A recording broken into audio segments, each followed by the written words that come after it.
So the IID in promoting energy development can help this valley two ways. We can spur the development of jobs here locally. We can also provide energy for this district to tie into. And I think with our leverage, we should be able to get some long-term contracts that will keep us from being at the mercy of having to buy short-term power to cover short-term power needs in the future. I think secondly, we need to have sound regional water policies. We're going to continue to be under pressure from outside areas to share our water. We don't have any more water to share. We've got tremendously increasing needs of water to meet the potential energy development, biomass crops, sugarcane. We've got a growing citrus industry.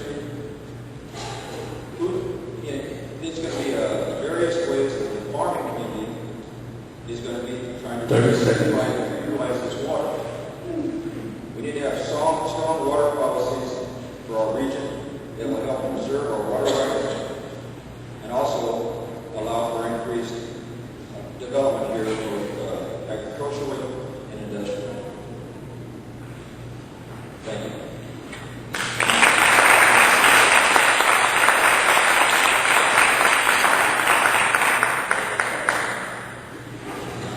Tony, last but not least, we got question number 10, and it reads, do you believe the current mitigation plan from the water transfer of 2/3 for direct payment to agricultural service providers for work not done and 1/3 for the rest of the impact community is fair, and will you consider changing it?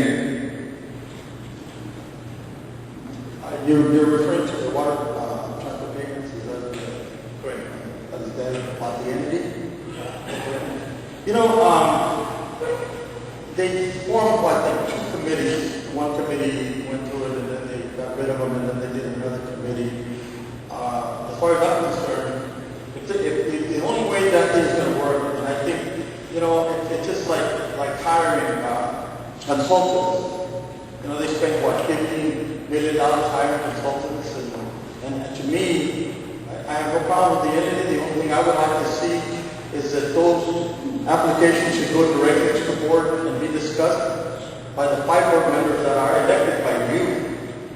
And they should make the decision on who should get the money. We should do it in public. There's nothing wrong with I don't know why the district has to hire an outsider to review them when we elect 5 people sitting on that board to do it. And I just feel that, in my opinion, is that those applications should go directly to the board. It should be, the board should decide and make the decision, and they should take their application in front of the board and do it that way. That's just my feeling. That's what you people elect us for. And instead of hiring all these people to come over there and tell us what we should do, I think that's something the board should do directly. And all those applications should be looked at and decided by the board on an individual basis. Thank you.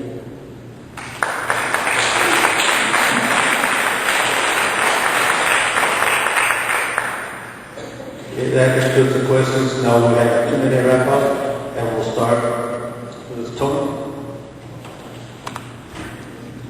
Like I said before, if you elect me to the IID board, I'll work real hard for you. I've done it before. You didn't see all those increases. You never read in the newspaper on hedging mistakes that nobody, so far, we can't blame anybody because nobody knew about it.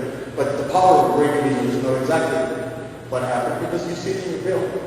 The other thing that I would like to see is we should do something with that ECA. I think that, and I can say that I don't know if I can do it, if the board would agree with me, because it takes 3 votes.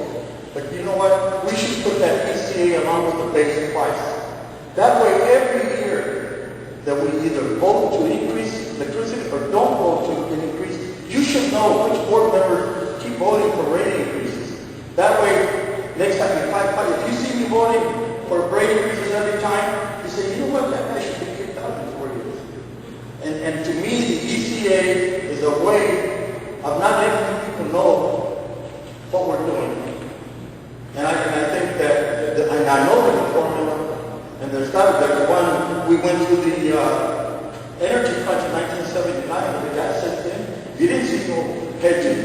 You didn't see, I don't even know how many millions of dollars we really have to come up with, because every time I hear there's a mistake here, a mistake over there. But I believe that if I'm elected, that we should have one rate, and then let each board member vote yes or no, like it used to be back in the late 70s and 80s. And maybe I'm old-fashioned, but I think to receive my lifetime, I like to know which board member votes yes or no on it. And thank you very much. If you let me, don't forget to vote June 3rd. I hope you vote for Canidates. Thank you.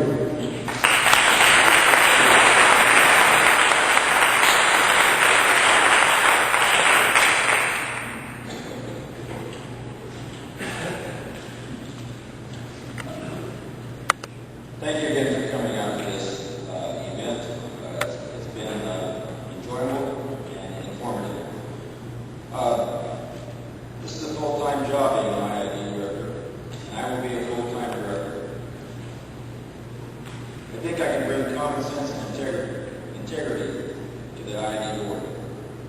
I'm going to push for long-term planning, for managerial stability, for financial security, restore the reserves and bring this district back into position where it can conduct its business and not be under the gun because of its debt issue. I will work to protect our resources, to protect that valuable water right that is going to continue to be under attack. I will work to protect the air quality. We're going to have a crisis because of the Salton Sea drowning. This district is going to be highly involved. I oppose separating water and power districts. This district enjoys a tremendous efficiency by being able to operate its electrical department under the laws of the water code. It would be bad to separate IID water from power. I oppose any more water transfers. We don't have any spare water.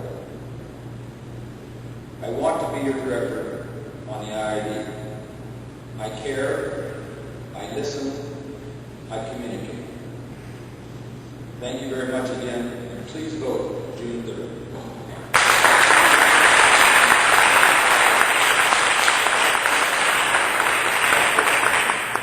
I'd like to thank you all for being here tonight. It means a lot to us running to have you here and to listen to us.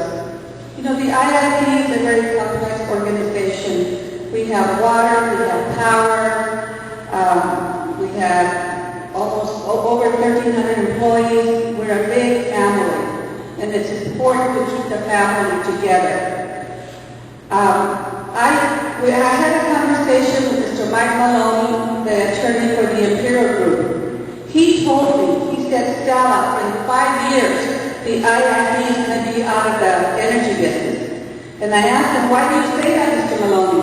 He said, because the sharks are swimming in the water, and I've been talking to them. 5 years, you'll just be in the water business, and the landowners are going to be taking care of that. And it's wrong. It's wrong because we need the energy here to keep the rates as low as possible. And the Imperial Group they're suing us in court right now because they feel that the water belongs to the landowners.